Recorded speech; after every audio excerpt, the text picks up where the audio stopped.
Mhm.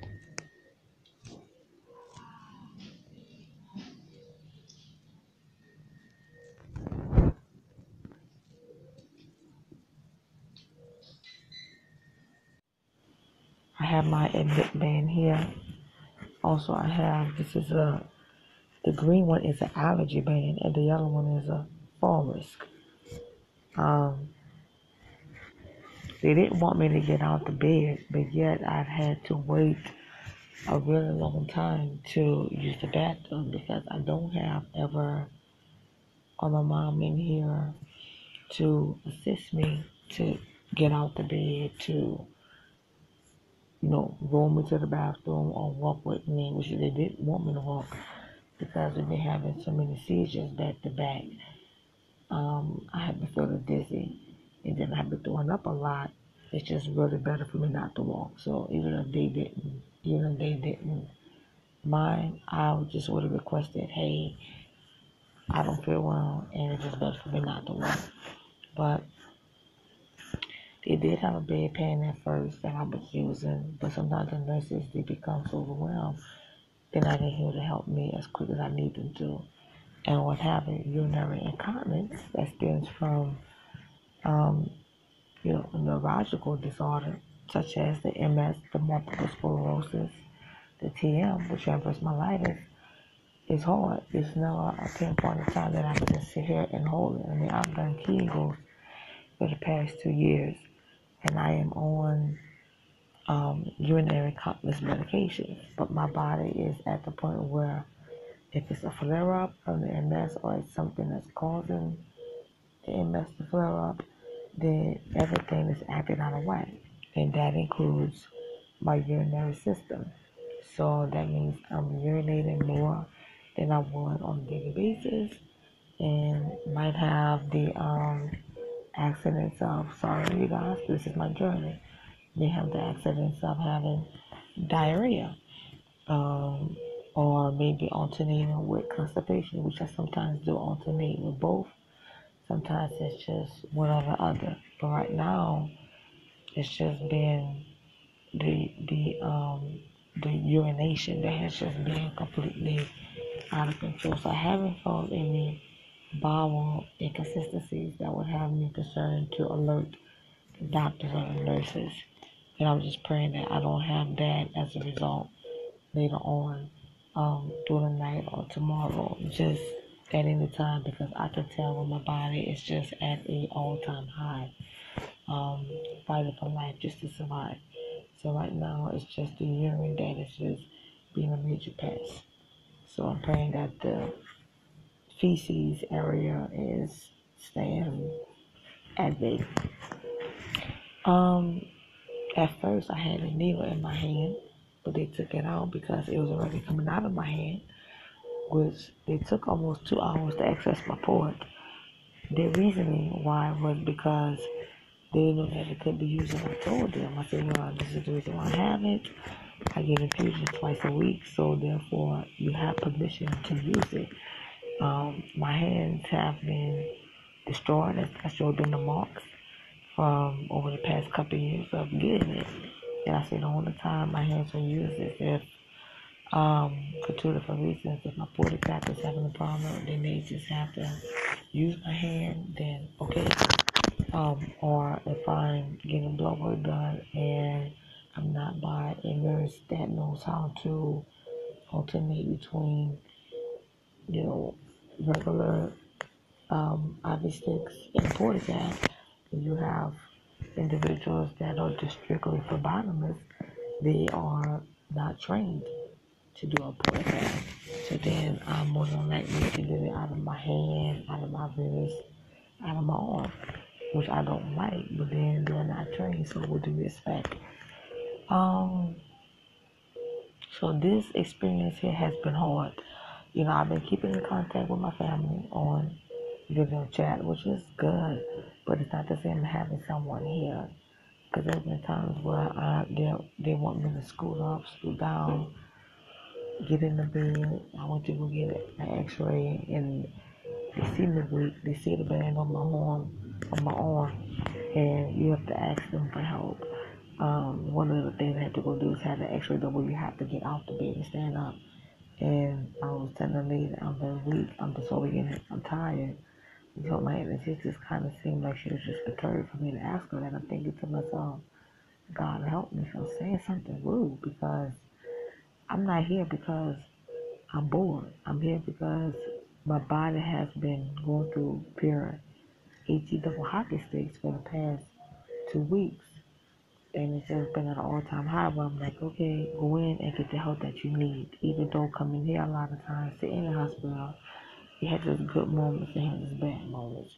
And everyone is not the same, but it's stressful for any patient, especially for me being an illness patient that deals with so many illnesses at once. You don't need to come here and deal with anybody's crap. It's just, it's just not worth it at any time. So I'm going to rest right now. Um, just waiting to get everything done. So they did my blood work. They said they didn't see anything, no infections, which my red blood cells, white blood cells, my hemoglobin is low, but that's to be expected because of the medication that I'm on.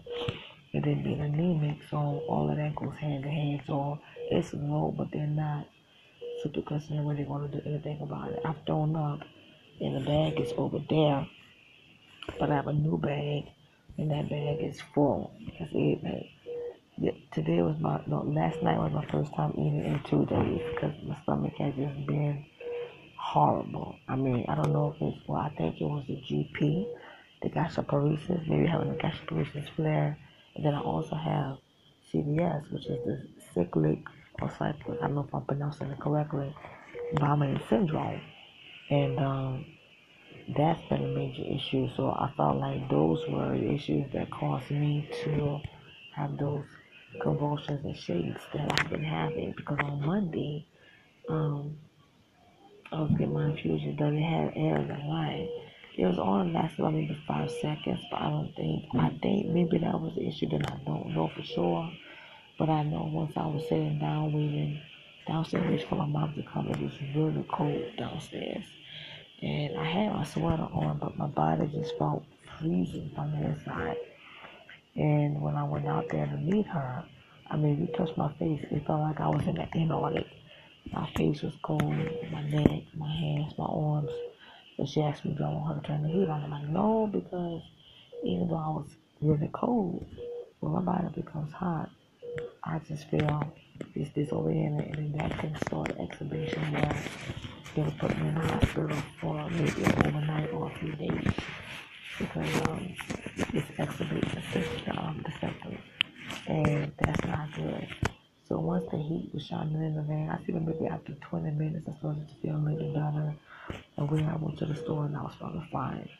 Um, we went home. I see about maybe within 30 minutes of being at home, my body just started feeling like I was having shakes, vomiting, feeling nauseous, feeling like a lot of abdominal pain, feeling kind of disoriented because my head started pounding me on one side. And I was just overall not feeling well. And I was standing in the hallway and with a blank stare. So we call that tonic-clonic seizures. And I could hear her calling my name, but I wasn't responding. Then I don't remember, but after that, my nephew was home because Evan was at work. So they caught me because I fell on the floor.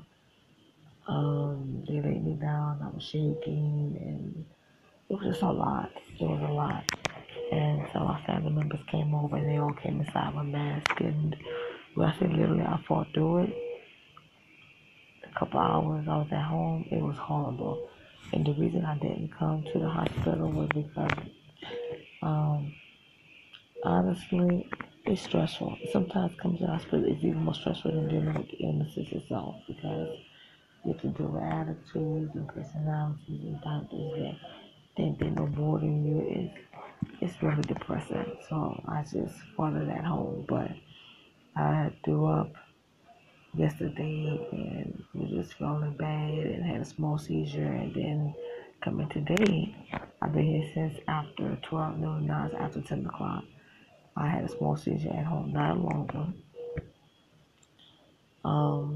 I had a before the ambulance came, and then I had one in the ambulance, And then I had another one at the triage area where I was waiting to be brought in the back room. So it's been a lot the past couple of weeks where I'm just proud to still be alive. So I'm going to rest. I don't want to overwhelm myself, but I will check in with you guys. Even if I don't come back tonight, I'll talk to you tomorrow.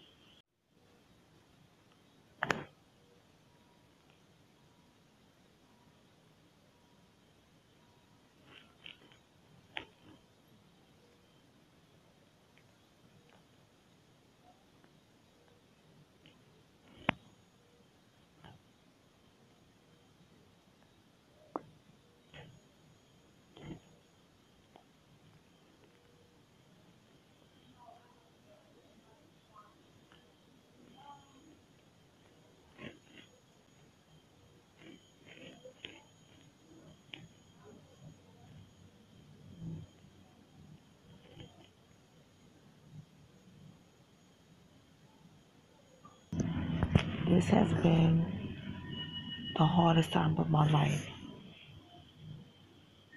I mean, I've been through some horrible trials with this illness, but being here and Ever, with my mom and Ever, were outside for almost 4 hours, technically 5 hours. But Ever sat outside because they would not allow him to come inside. I mean, he couldn't even use the bathroom, so he just went to the gas station and used the bathroom. This is ridiculous.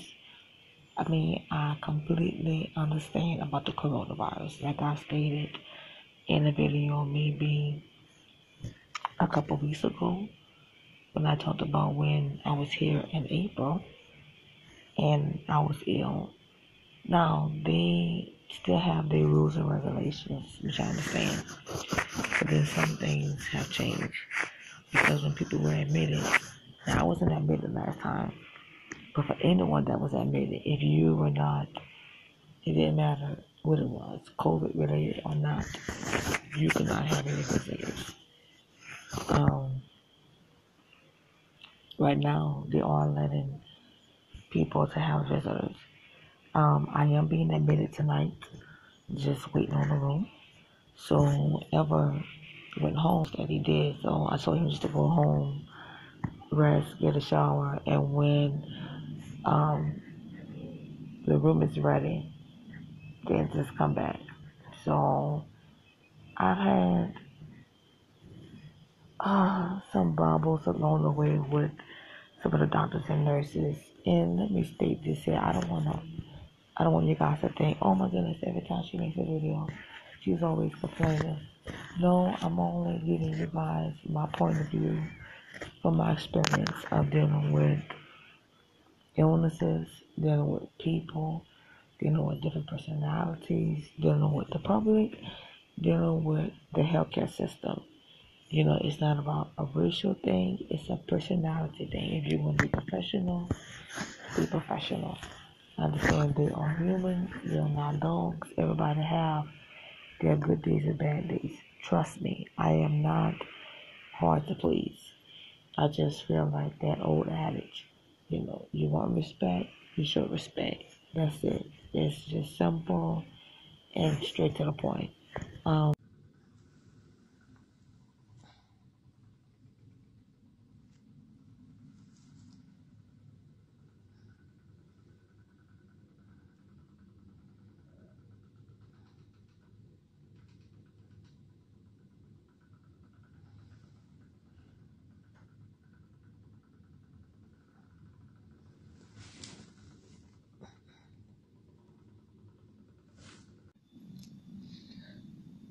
okay, so hopefully you guys can hear me. My voice is a little bit hoarse.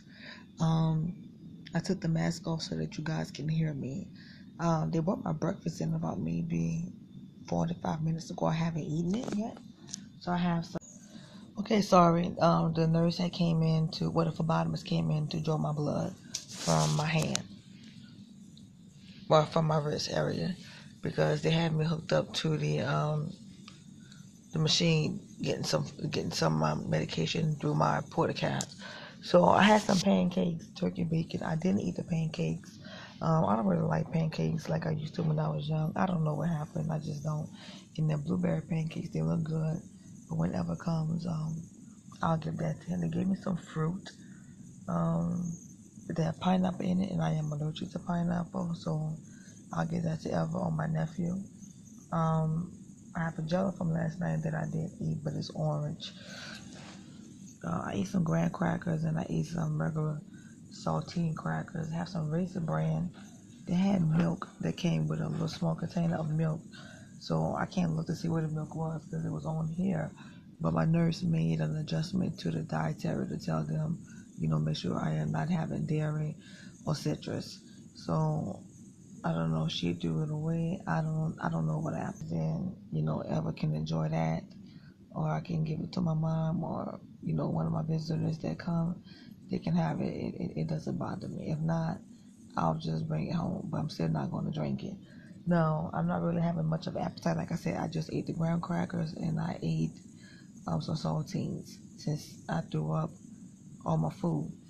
And have some raisin bran here. I think I just showed this, but I can eat that raw. I mean, everybody is different, but I can eat it raw like it's a granola bar, and I'm fine with that. So I can go without milk. It's not a problem to me. So I'm just waiting on my MRI for them to come and get me. I peed on myself in the bed, sorry TMI, but they have me hooked up to this little thing there that takes the urine. But I don't know if I had it wrong, and my bed is kind of soaked right now, so I ready to call for the nurse. You probably heard that maybe on the previous clip. If not, well, I already pressed the call light, so I'm just waiting for them to come in here.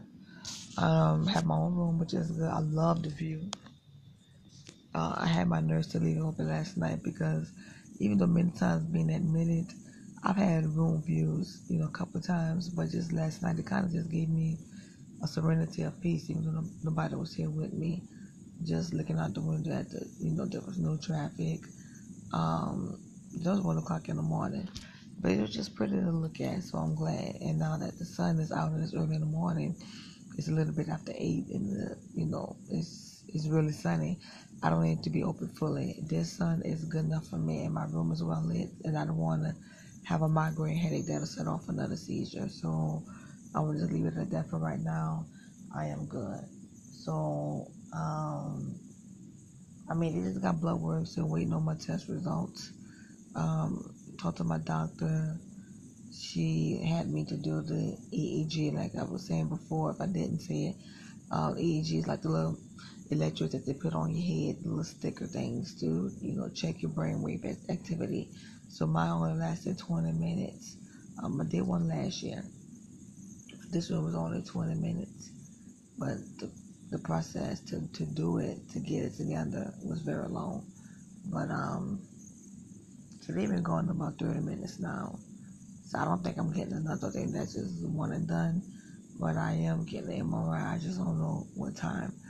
And I talked to her about maybe I could have a consult with a GI doctor that's on call here while I'm here inpatient, because I have spoken to my GI doctor on last week, and she was looking to give me a prescription pill called sumatriptan, which is an injectable, which is an injection medication that you could either put it in your thigh or your stomach. If I'm wrong, you can Google it. That's to help with migraine headaches, because she thought that maybe all the problems I was having, maybe I was having CVS, which is cyclic vomiting syndrome, which my PCP told me that about maybe 2 years ago, but he never really did anything about it. So maybe that could be the case, because I noticed every time I start having the shakes, the seizures, before all of that even happens, I have horrible tummy aches, and then that's how I've been feeling the past couple of weeks. And then that's what happened Monday. They had me feeling weak and very lethargic and just sick. And then to come yesterday on Wednesday, it was just like I couldn't take it. Let's just go in and get the help that I need. Going home, just have to wait to see what the doctors are going to do and wait for the testing and everything and the MRI and do that, and then wait for the results. But anyway, no matter what, if I'm still here, I'll check back in. If I go home, I'll let you guys know. But I will talk to you later. So always, remember, I haven't said this in a long time, but I'm back to it. Always remember, always remember that you are bold, that you are strong, that you are a winner, that you are a warrior, and that you are a survivor, that you are better coming out the storm when you first went in the storm. Never give up and never ever surrender. And that's a reminder to myself. This has been Jubilation Joy. Much love and much peace to you guys. Keep the faith and just walk in love with everyone.